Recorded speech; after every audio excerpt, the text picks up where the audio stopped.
रघुवंशी साहब आए, उन्होंने मुझे लालच दिया अप्रूवल के लिए, मैं अप्रूवल बन जाऊँ, जो कुछ भी है तुमको हम मदद करेंगे। 20-25 लाख रुपए का ऑफर किया मुझे। मेरा पैर ना एकदम से ये 180 हो गया। रघुवंशी जो है ये लोग धार्मिक किताबें क्यों प्रिंट करता है, ये प्रिंट मत करो, इस्लाम को मत करो। एटी ऑफिस में रघुवंशी ने तो उन्होंने बढ़ाया बड़ा जब मलंग ब्लास्ट हुआ। I am Muslim bye religion, nothing else.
एक में मुझ पर सिमी का केस बनाया गया। कहाँ पर? मुंबई में सिमी फेक केस बनाया गया। सिमी के ऑफिस में बैठा था, कुछ गड़बड़ करने वाले थे इलाके में, तो रेड डाली गई रात में 4 बजे और उनको पकड़ के अरेस्ट किया गया बैंड लगने के बाद। किस लोकेलिटी में? विक्रोली। विक्रोली के रहने वाले। वो केस बनने के बाद उन्होंने पुलिस ने ये साबित किया चार्जशीट में कि ये सिमी का एक्टिविस्ट है, सिमी का मेंबर है। उसके बाद मूलपुर में जहाँ भी कहीं प्रोग्राम होता था, कुछ भी होता था, बुलाते थे, पूछताछ करते थे, रूटीन चेकअप वगैरह। 2002 में घाटकोपर DST बस में ब्लास्ट हुआ, उसके बाद मुझे बुलाया। रेलवे ब्लास्ट हुआ, उसके बाद मुझे बुलाया। गेट ऑफ इंडिया में ब्लास्ट हुआ, 2003 में मुझे बुलाया गया। 2006 में रेलवे में ब्लास्ट हुआ, मुझे बुलाया गया। और हर जगह मुझे बुला करके स्टेटमेंट लेना, इंट्रोगेशन करना छोड़ देते। इस बार ये हुआ कि इनको कोई ओरिजिनल लोग मिले नहीं इस केस के लिए। मोनल ब्लास्ट में इनको मिल गया doctor Mateen group. Gate of India में इनको मिल गया हनीफ भाई ग्रुप। तो वहाँ हमारी ज़रूरत नहीं थी, यहाँ पर इनको कोई मिल नहीं रहा था, तो मुझको और उनको डाल करके ये केस बना दिया। तो आपको कब पहली बार पुलिस ने उठाया 7/11 के बाद? 7/11 के बाद तो मुझे कई बार पुलिस स्टेशन में बुलाया गया और मुझे कम से कम 25 दिन इलीगल डिटेन करके रखा गया। उसके प्रूफ कोर्ट में मैंने दाखिल किए ATS के ऑफिसर के ज़रिए, ATS के डॉक्यूमेंट के ज़रिए। क्या प्रूफ है? स्टेशन डायरी एंट्री है। स्टेशन डायरी एंट्री है जो ये साबित करती है कि अगस्त और सितंबर के महीने में वाहिद को जो है काला चौकी ATS काला चौकी पुलिस स्टेशन कम से कम 15 दिन इलीगल डिटेन करके रखा गया।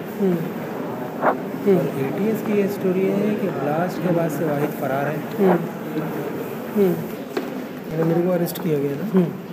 मेरा सिमी से लेना देना नहीं है, लेकिन सिमी के साथ मैं जनवरी 2006 में जो भूकंप आया था अपने बीच में, वहाँ पर मैं रिलीफ के लिए गया था। तो वहाँ से मैं टच में आया हूँ।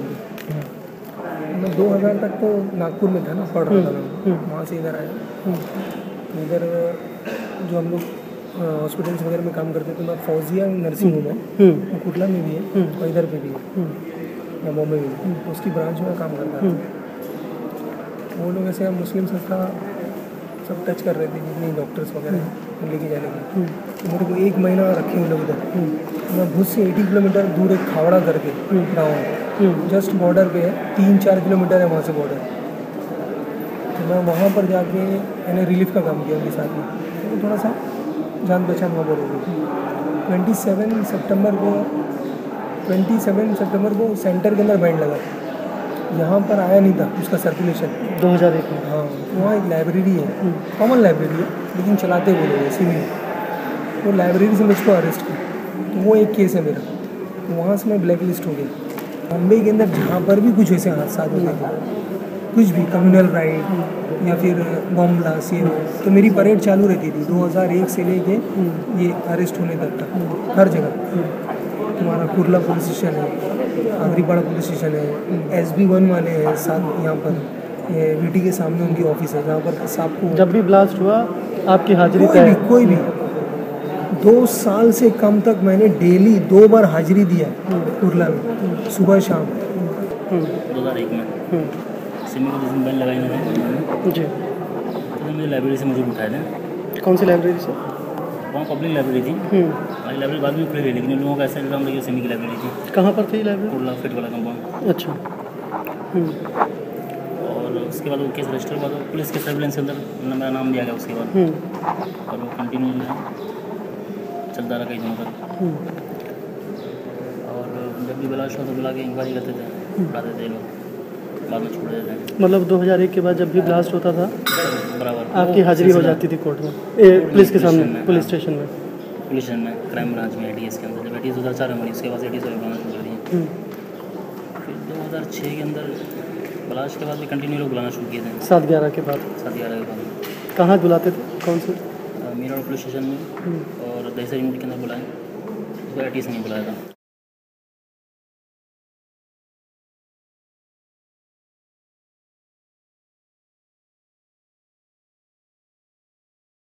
तो उस ऑफिसर ने मुझे अंदर बुलाया क्या के लिए, बोला क्या नाम है, मैं बताया, बोले सिमी संगठना को जानते हो?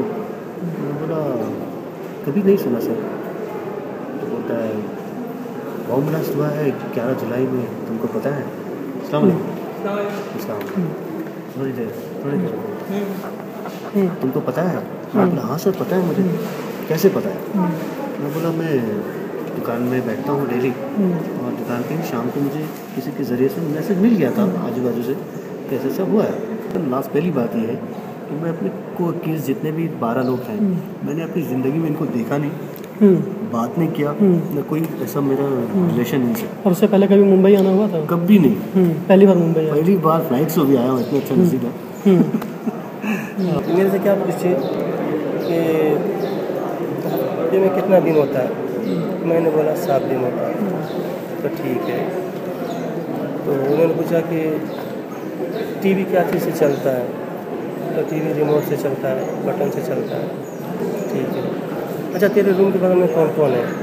तो मेरे रूम के बगल में कौन कौन था उसका नाम बताया मैं। ये लोगों ने आवाज़ को कट कुट करके सेटिंग किए कि 7 जुलाई या 7 बम ब्लास्ट रिमोट से इस तरीके से कैसेट बनाया।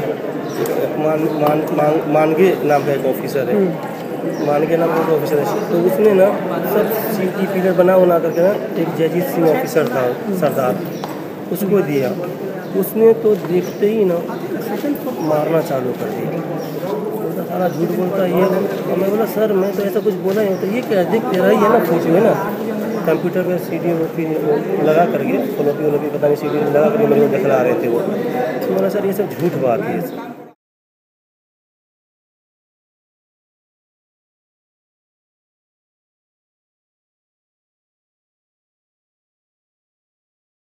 मैंने आपको बताना मोटिव होता है, एक सूर्य किरण करके तेल आता है, उसको सिरिंज में भर के ना NS के रास्ते से ऊपर डालते हैं, अंदर पूरा बर्निंग होता है। आपको लगेगा कि मैं मर जाऊँ तो अच्छा है, इतनी तकलीफ होती है। हाथ पे ये हाथ वैसे बांध दिए, 2 पीछे से एक आदमी पकड़ लिया, 2 आदमी रस्सी बांधने के बाद में रूम में ना काला चौकी के रूम में ना एक इस कोने में, एक इस कोने में ना कड़ी लगा हुआ है, गोल कड़ी लगा हुआ है। उस कड़ी में रस्सी लगा दी ऐसे करके मेरे पैर में बांध दिए और खींचना चालू कर दिए धीरे धीरे धीरे धीरे धीरे। मेरा पैर ना एकदम से ये 180 हो गया, ऐसे हो गया, एकदम से ऐसे हो गया। मैं इतना सांस रोका मैं, और उसके बाद मेरे पेशाब के रास्ते से करीबन 5-6 दिन तक खून आता रहा। और आज भी मेरा जो मेडिकल है ना, ये जो मेरा आँख है ना, ये ऊपर को आ गया हुआ है। अभी जरा सा मैं चलूँ मेरा सांस फूलने लगता है। हालांकि मैं फुटबॉल खेलता था और अच्छा कबड्डी खेलता था, मेरा सांस नहीं फूलता था, लेकिन ये सब होने के बाद मेरा सांस फूलना चालू हो गया। फिट करके हमको बैठा देंगे, पहले वहाँ कुर्सी लगाएंगे, उस पर कांस्टेबल बैठ जाएगा, उसके आगे हमको बैठा देंगे, हमारा पीछे करके बांध देंगे।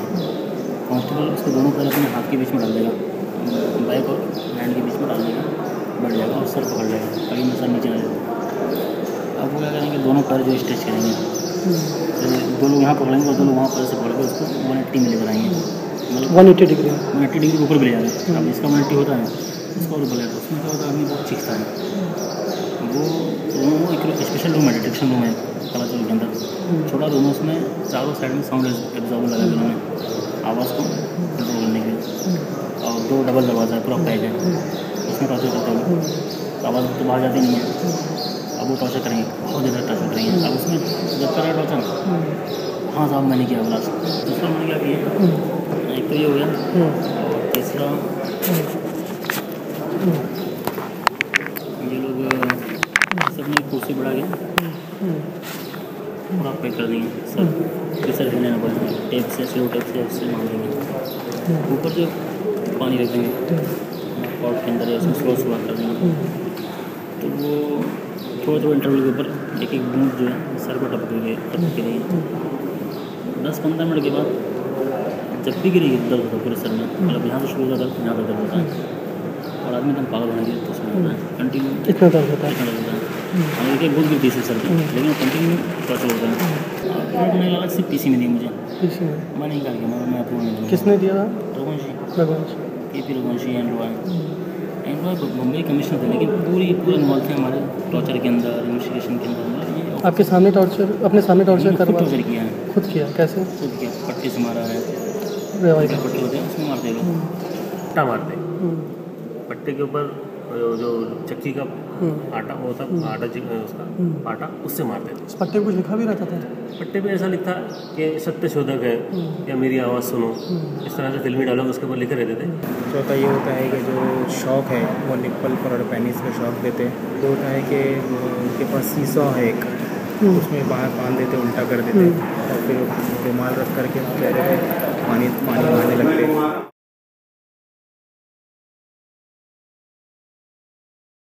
फिर 22 तारीख को अचानक क्या हुआ, 22 जुलाई को रात में लोग मेरे को लेके इधर गए नागपाड़ा में। नागपाड़ा में फर्स्ट टाइम मेरी मीट हुई। एन रॉय को तो अपन पेपर में देखते थे, जानते थे, तो एन रॉय मेरा CP थे, और भी बहुत से लोग थे वहाँ पर। बाद में मालूम पड़ा कि उसमें रघुवंशी भी थे, प्लेन उसके अंदर उधर मेरी फिक्सिंग है इसको डालने की, क्योंकि वहाँ पर बैठा के मेरे को वही क्वेश्चन किया गया, मैंने उनको वही सब बताया कि मैं कहाँ था, क्या किया, ये किया, वो किया, सब कुछ बताया। इंडिया में किधर गया, बाहर किधर गया, सब बताया मैंने पूरा। उसके बाद में उसने क्या किया, एन ने बैठे बोले साले तुम्हारी मेंटिलिटी ना बहुत ख़राब है, बोले कि उसके वर्ड थे, और जूते से मेरे को पीछे पलटा के, जैसे मुर्गे में बैठते हैं ना कैसे अपन, वैसे उसने बहुत मारा मुझे पीठ में, और बोला इसको साले को लेके आके बुक करूँगा। मेंटेलिटी क्यों खराब है? मुस्लिम, वो थोड़ा पता नहीं क्या था उसको, बायस था, ये था वो था। वो क्वेश्चन कर रहा था, मैं उसको बता रहा था मैं नमाज़ पढ़ता हूँ, रोज़ा रखता हूँ, और मेरे को अच्छा लगता है कुरान को पढ़ने को, ये सब करने का, और उसको बताया जो भी मेरा था। आई एम फ्रैंक एकदम, उससे मैंने बता दिया। क्योंकि आप रोज़ा रखते थे, आप नमाज़ पढ़ते थे, आप कुरान पढ़ते थे, मैं दाढ़ी रखता था, डॉक्टर था, एजुकेटेड था। बोले साले तू इतना एजुकेटेड होने के बाद में तू साला ऐसा सब वो करता है। नहीं, उसको अलग ही वो था कि एजुकेशन लिए तो इसका मतलब नमाज़ पढ़ना छोड़, लिबरल होना चाहिए, मीन्स या नहीं, मतलब नमाज नहीं। हाँ, मैं उसको बोला भी, sir I am Muslim bye religion, nothing else. तो उस पर वो मेरे को मारने के बाद में फिर मेरे को हैंडओवर किया वापस से। ये लोग 24 तारीख तक मेरे को इलीगल डिटेंशन में रखे। उस दौरान मेरे को ना मेडिकल कराया गया, ना मेरे को कोई लॉ ऑफिसर के सामने पेश किया गया, मैंने जज या कोई कोर्ट के अंदर, ना ही मेरे रिलेटिव्स को मेरे को मिलने दिया। बजाज लिटरली मेरे को बोलता था, बोले तनवीर हम लोग क्या करें बोले, पब्लिक का प्रेशर, गवर्नमेंट का प्रेशर, फ्रस्ट्रेशन में बोलता था वो। डीसीपी था वो, एटीएस का सिंगल डीसीपी था वो। बोलता पब्लिक का प्रेशर, एटीएस का प्रेशर, कोई मिल नहीं रहा यार, रियल गवर्नमेंट क्या करेंगे, तुमको डालना पड़ेगा, 2 साल में छुट्टी आएगा। तो बोले ये नवल बजाज कुछ बोलता हाँ, उसने 25 लाख का मेरे को ऑफर दिया अप्रूवर बनने के लिए कि बोले हमारी बात मान, 2 साल में तेरे को छोड़ देते हैं। अप्रूवल बन हाँ, मैंने उसकी कंप्लेंट किया पूरा सब, जो जिस दिन उसने अगस्त के महीने में उसने मेरे को ऑफ़र दिया था, तो वो सब मैंने डाला उसको यहाँ पर। और किसी ने ऑफर किया? और मेरे को रघुवंशी ने ऑफ़र किया। रघुवंशी ने मेरे को यहाँ तक बोला सर मैं आज तक मेरी आदत रही, मैं झूठ कभी नहीं बोला। तो मेरे को उसने अपना डायलॉग मारा, बोला यार तू हमारे लिए झूठ बोल दे। रघुवंशी बोला यार तुम हमारे लिए झूठ बोल दे, बोले तेरे हम सब सेटल कर देंगे जितना हमने तेरा नुकसान किया, कोई टेंशन मत ले। बोले तुम इंडिया में किधर भी रहना चाहता है ना, हम तेरे को वहाँ सेटल करेंगे, एक फ्लैट भी दे देंगे तेरे को। बोले साले तेरी बीवी प्रेग्नेंट है, तेरा बच्चा होने वाला है, वो सोच लो। आपकी बीवी प्रेग्नेंट? हाँ, वो सब मेरे को लालच देते थे और ये सब करते थे। असल में क्या होता था, ये और रघुवंशी जो है, ये लोग मतलब धार्मिक किताबें क्यों प्रिंट करता है, ये प्रिंट मत करो, इस्लाम को मत करो, तुम गलत काम कर रहे हो। वो था कि पुलिस कस्टडी में था, तो उन्होंने मिठाई बांटा जब मालेगांव ब्लास्ट हुआ, तो उन्होंने पुलिस ने ब्लास्ट किया मालेगांव में। किसने मिठाई बांटी? एटीएस ऑफिस ने, रघुवंशी ने, सचिन कदम ने, इन लोगों ने। अच्छा, मिठाई बांटी। पीसी के अंदर उनके ऑफिस में अपना हमारे लोगों ने काम किया, हमारे लोग बाद में भगवान बुला गया तो कन्नू पुलिस के लोगों ने काम किया था। रघुवंशी ने कहा कि हमारे लोगों ने काम किया।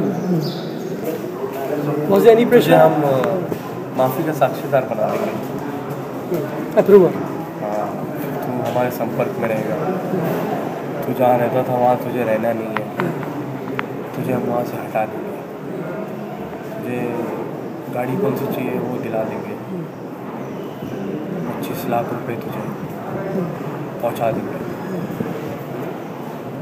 फिर तू हमारे संपर्क में रहेगा,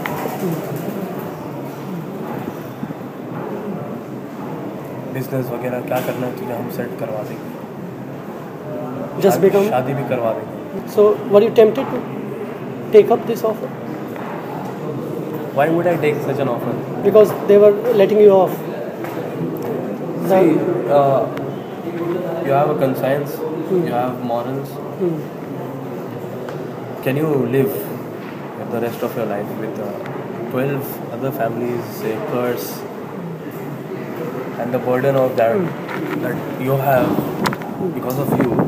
12 people have suffered, whatever, say, capital punishment or life sentence or whatever. But they have suffered because of you, because of your lying, because of your false testification. So are you going to live peacefully for the rest of your life? What with 25 lakhs?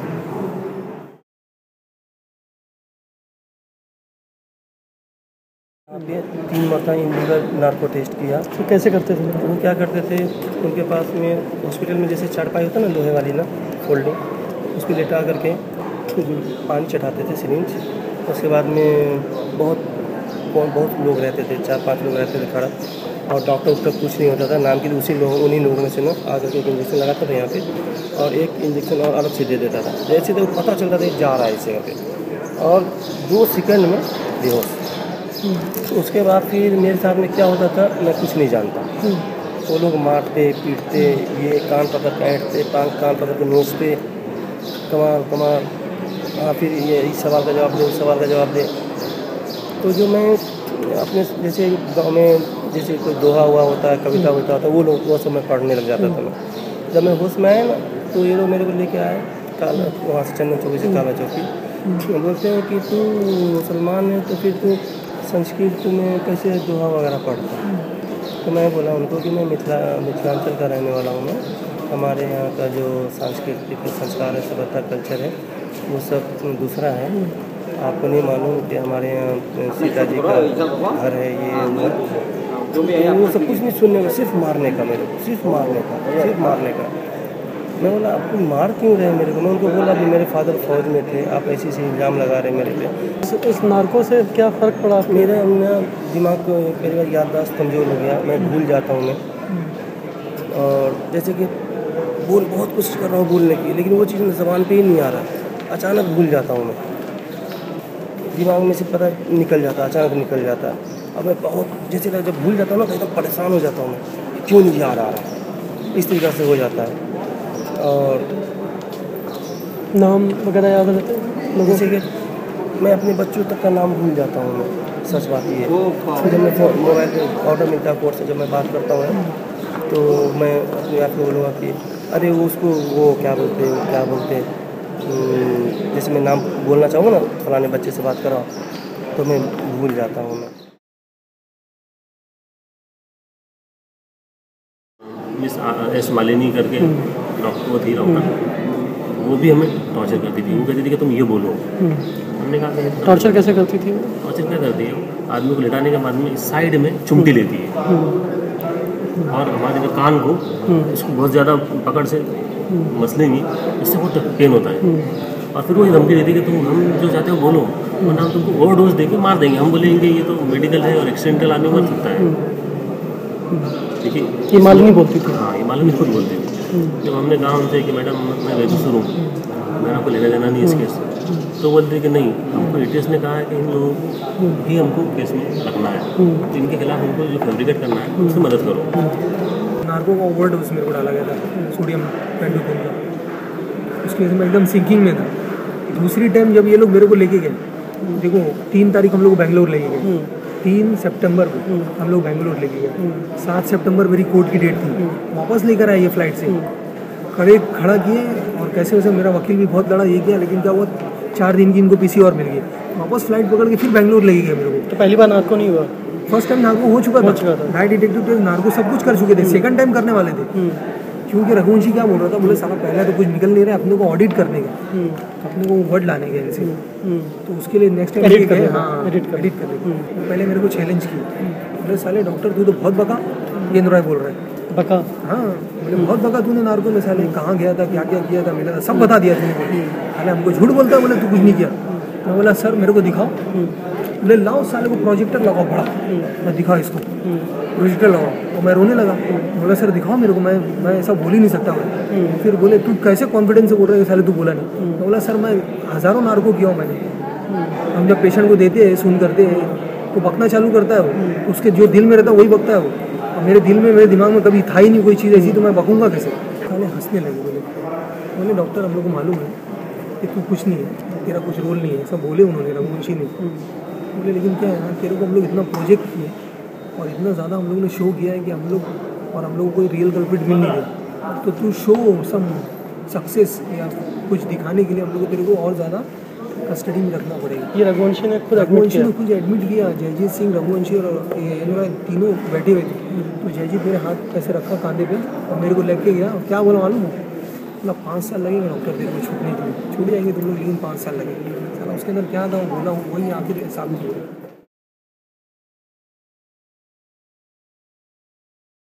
But did you tell the magistrate that they were torturing you?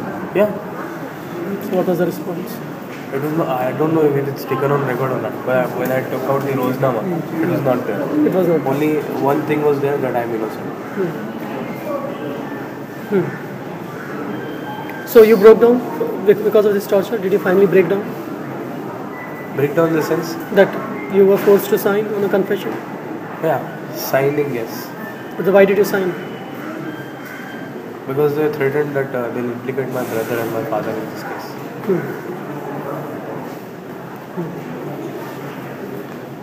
So you had no option. So you signed. Did you read your confession before signing it? No. You didn't read it. Just signed it. And after that, there is a procedure that they have to take you before the magistrate. Yes. And magistrate would confirm with you that. Quarter to 12 in the night, I was taken to the magistrate house. So did you tell the magistrate that the confession was coerced No. and See, the magistrate was also setting thief? अब मेरे साथ में issue क्या हुआ कि इन्होंने असल में कुछ ऐसे इंसिडेंट होगा ना जिसकी वजह से आदमी मर जाता है। तो मैं बताता हूँ आपको फैसल जो है उसके पिताजी को लेकर आए थे, कंप्लीट नेकड कर दी, परेड कराया सामने पिताजी को। तो कोई भी अपने बाप को तो बेइज्जती बर्दाश्त नहीं करेगा ना। बोला ठीक है लो कहाँ कितने साइन बुजुर्ग हैं वो थे? बहुत बुजुर्ग, आप मिले उनसे, कितने बुजुर्ग हैं उनकी परेड कम कराया, से कम 70 साल उम्र होती, नेकड परेड कराया मैंने, नंगा करके पहले। नंगा करके पूरा। अब वो जो भी देखेगा वो बोले यार मेरे बाप के साथ भी ऐसा होगा, और जो भी देखेगा तो बोलेगा लो मैं जहाँ ये आपके सामने हुआ? मेरे सामने हुआ इंसिडेंट, ये मेरे सामने हुआ है। उसके बाद मैंने क्या किया, अब मुझसे कन्फेशन करना था तो मैं साइन नहीं कर रहा था, मुझे कुछ डाउट लगा, मुझे मालूम नहीं कन्फेशन क्या होता है, डाउट लगा कि यार ये साइन ले रहे हैं दूसरी जगह लेकर मतलब कुछ गड़बड़। किस भाषा में था? हिंदी में था। मुझसे साइन ले रहे कुछ तो गड़बड़ लगी, मैं साइन आपको पढ़ने नहीं दिया? पढ़ने नहीं दिया, सिर्फ साइन करो। सिर्फ साइन करो। जब मैं इनकार किया तो वो मोबाइल के ऊपर जो है मेरे 2 बहनों को फोटो लेकर आए, और 2 बहनों को पुलिस स्टेशन लाने वाले हम लोग। आपकी बहनों का फोटो? अगर तुम साइन नहीं करोगे तो टेंशन होने वाली बात है ना, ठीक है लो साइन करो, साइन करिए। बजाज है, अपने DCP भावस्कर है, क्या कहते थे? क्या कि अगर पत्नी तुम को? हमारी स्टोरी को ऊपर नहीं बोलोगे तो हम तुम्हारी फैमिली को बुला के उनका रेप करेंगे। फैमिली में कौन? मेरी मदर है, मेरी वाइफ है। तो ये लोग इस तरह डराते थे। हमारे जो केस के अंदर SL पाटिल है, ये लोग हमको डराते थे कि हम जो बोलते वैसा करो, तो कोर्ट में कंप्लेंट मत करना। और जब मजिस्ट्रेट के सामने PC पूरी होने के बाद प्रोड्यूस करता था, आपको मजिस्ट्रेट के सामने तो मेरे पीछे खड़ा रहता था केस वाला, कुछ भी नहीं बोलना, नहीं तो PC अभी है दोबारा ले आके मारेंगे। तो उस वक्त सिचुएशन ऐसी थी कि मेरा यहाँ कोई था भी नहीं और मैंने किसी को जानता भी नहीं। मैंने बोला ठीक है। तो जिस दिन हमारी रिमांड होती थी उस दिन मुझे पूरा सुबह से समझाया जाता था कि आज कोर्ट में लेके जाना है, वहाँ कुछ बोलना नहीं है, बोला तेरे भाइयों को उठा लेंगे, तेरी दुकान वहाँ बंद हो चुका है, तेरे 2 भाई अंदर हैं, तेरी वाइफ। मुझे तो रघुवंशी साहब ने और सालसा साहब ने ऐसा धमकी दिया, इस तरह का धमकी टॉर्चर दिया कन्फेशन के टाइम पे कि 2 घंटे के अंदर अंदर तेरी मिसेस को, तेरी बच्ची को उठा के लाएंगे, तेरे सामने उसकी इज्जत में हाथ डालेंगे, तो क्या करेगा? जितना बोलता हूँ उतना कर। मैंने कोर्ट में सामने जज को यही बोला कि सर मेरे को मालूम नहीं है ये लोग किस वजह से मेरे को अरेस्ट किए, मेरे को क्या चार्जेस लगाए, मेरे को इंटीमेशन भी नहीं दिए लोग कि तेरे को ये केस में अरेस्ट कर रहे हैं, क्या कर रहे हो। तो लिटरली आपको बताऊं कि वो माहौल उस टाइम पे ऐसा था कि जज भी क्या बोला मालूम क्या, बोले 14 दिन की PC दे रहा हूँ, मालूम पड़ जाएगा आपको। टॉर्चर तो काफ़ी किए, बहुत कुछ किए। अब वो इतने लोगों को बता चुके कि अब मैं खुद बोर हो गया हूँ वो सब चीज़ों से, वो बातों से, और एक लंबा अर्सा भी गुजर गया। इसके बीच में कई लोगों को चिल्ला के बोले, कोई चीज़ का कोई असर नहीं है, बस ऐसे ही चल रहा है मामला। शायद आपको लगता है क्या खोया आपने सबसे ज़्यादा? अगर मैं खोया ना तो मैं अपना एक्सपीरियंस खो दिया डॉक्टरी का।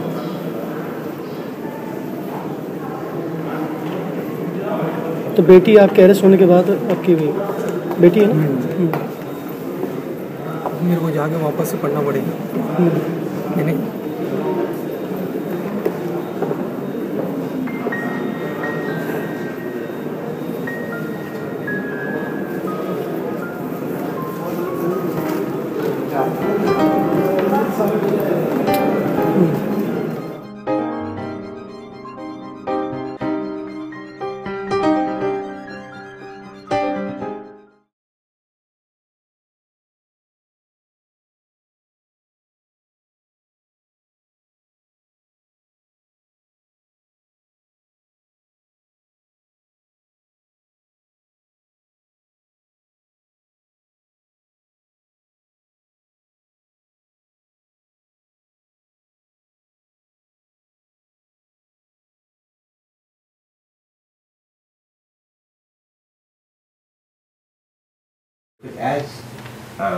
As Bhushan has mentioned, this is in fact an explosive disclosure in 3 very important cases of alleged terror in which the accused are actually possibly innocent and have suffered because of inadequacies in the system. Khan had emailed to me this document which he has just presented today. As is my habit, I went through it very meticulously to examine as to whether a totally foolproof case had been made out by all the investigation that he had done. And I can safely say that he has made out a foolproof case against all these investigation agencies and exposed the various techniques that he used to foist and support a false case known to them that the case is false. While many of us have for long been theoretically saying that this is both fundamentally unjust and fundamentally inexpedient, Ashish's research demonstrates the fact so clearly, and it also demonstrates a definite communal bias. And I think the confidence of people, of all citizens, in the Constitution will be rudely shaken, will be completely shattered if indeed this particular document is not resolved. This document, according to me, is a case which calls for resolution. It needs to be explored. It needs to be thoroughly investigated. That how is it that you have 3 sets of blasts? How is it you have 3 different versions?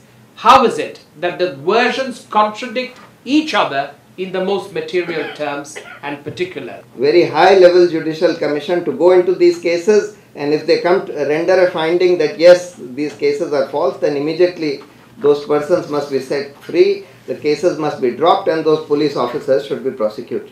So just a few things. It's certainly a very important investigation which Ashish has done, but it needs to be followed through.